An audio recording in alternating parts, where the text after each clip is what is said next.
Ndi Igbo lọ kike na do onye be ezigbo animal ebe Ndi Igbo lọ kike na ja moto nda se bebe nwere ime ọ bụ ebe Ndi Igbo lọ kike ara gbogbo oge oga fọkọrọ se nwere ime wu ibo ara ebe Ndi Igbo lọ kike na adịghị who are you enweghị ike menwe ya ọsa of this animal na dịrị Ndi Igbo mean get out from here.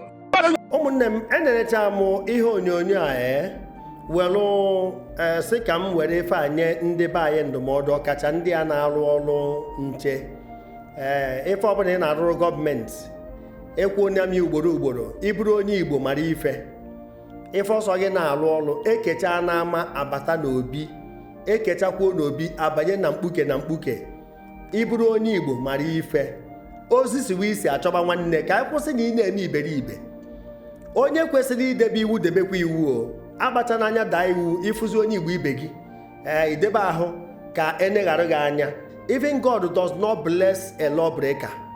Ị agba mbọ na-edebe iwu mana ife chọrọ igwe onye road safety a n'ụdị mba ọ na-aba draiva na onwe ya na-aba ha na-abọbụ ndị Igbo otu nsi wee nụ nwanna gekwa ntị ịbụ onye road safety ịbụ onye uwe ojii ịbụ onye agha nke ọsọ gị bụrụ any ọfisi ọbụla ị nọ nene ife na-eme n'obodo ịfụ na onye ugwu na-edebe nwanne first followed by language ọ na-adị very very important to them, paramount, then ọzọzi bụ religion tupu o wetazie obodo a bụ Nigeria. Ndị ugwu na-edebe nwanne first abịa wetazie their language onye ọ na-asụ asụsụ ha nwee kenye gị gift ọgwụ na eburu ogodo nwanne ha mana ịsụrụ ha n'asụsụ ndị ugwu onye ga-efe na-achọ ọ na ijiri ego hapụrụ gị ya tupu abịa weta obodo a bụ Nigeria nye nwakpa azụ. Ndị ofe mmanụ na-eme nwanne first ọ bụrụ ife aghụghọ ha ya etike aka ọnụ ghọọ ya were ife eru ha ọrụ ha wee megide onye mba. Double standard a ha na-eple ha na-emekwa nwanne ha na-agbakọ aka ọnụ mekọọ ya ọnụ n'agbanyeghị na ọ bụrụ ezigbo ife mana ife dị mkpa dị brotherhood there tupu abịa kwuwe okwu obodo a bụ Nigeria. Mana onye Igbo na-ebube ego ụzọ first ọrụ a na-esota position a na-esota ebe ọ na-eflex muscle na-eme power tussle tupu abịa kwube eziokwu nwanne n'ikpeazụ. That's onye Igbo for you. Ọ jọgburu onwe ya. Ụnụ fụrụ nke a Dr. Mrs. Obieze kwesịrị na Senator nwa Ebonyi nwere nsogbu ụbọchị a. Ụnụ fụrụ serious altercation. Ofu eriri afọ ofu ndị Igbo ndị ugwu wee na-enene ha. Ọ bịa dị m ifere onye ka m ji wee jụọ ajụjụ njụrụ. Ọ bụrụ na ndị Igbo ka Buhari bụ onye be anyị wee mee fasị nọ koloni na a lot of things kwuru na ọ bụrụ ya nọ Jubrin nọ a lot of names agbọrọ.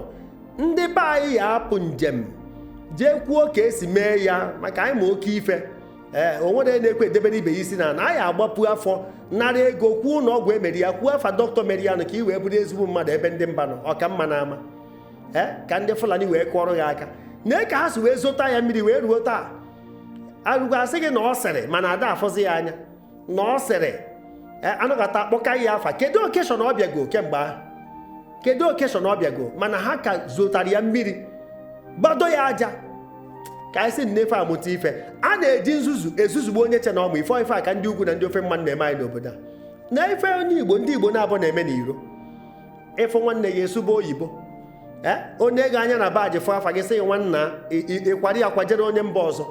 Anyị amụrụ ka esi echekwa nke anyị ọ dị ifere ọ dị ezigbo ifere onye ri nwanne wee nakpuru onye akabukwa ọnụ.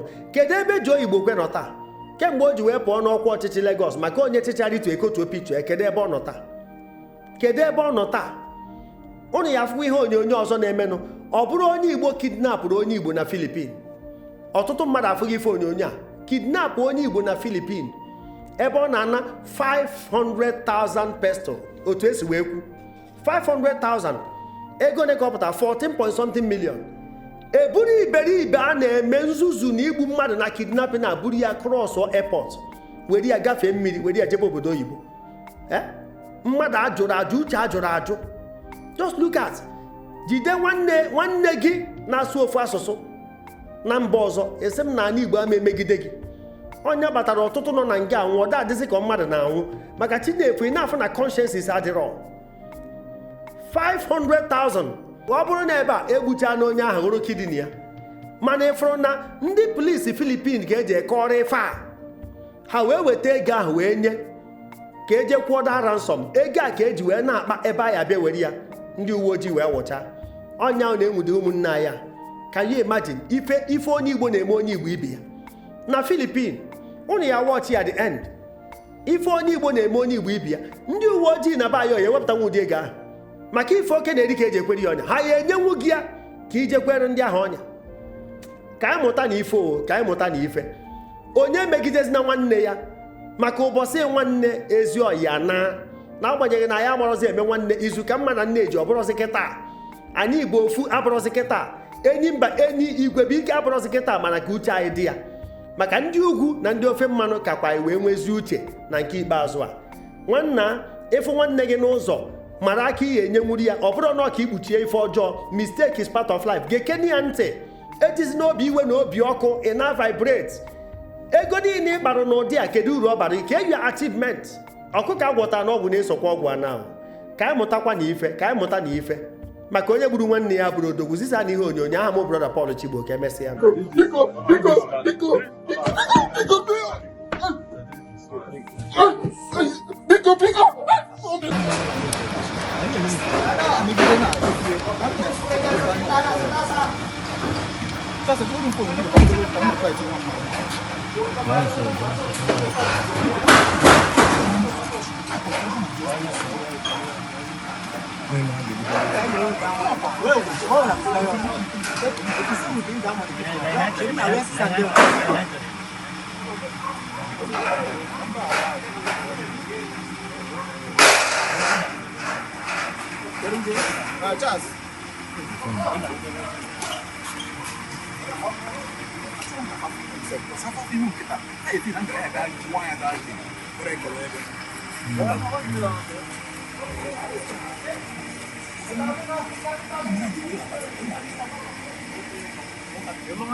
Welcome home.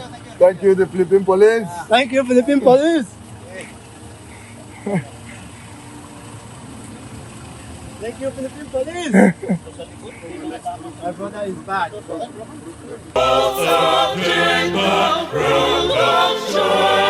The best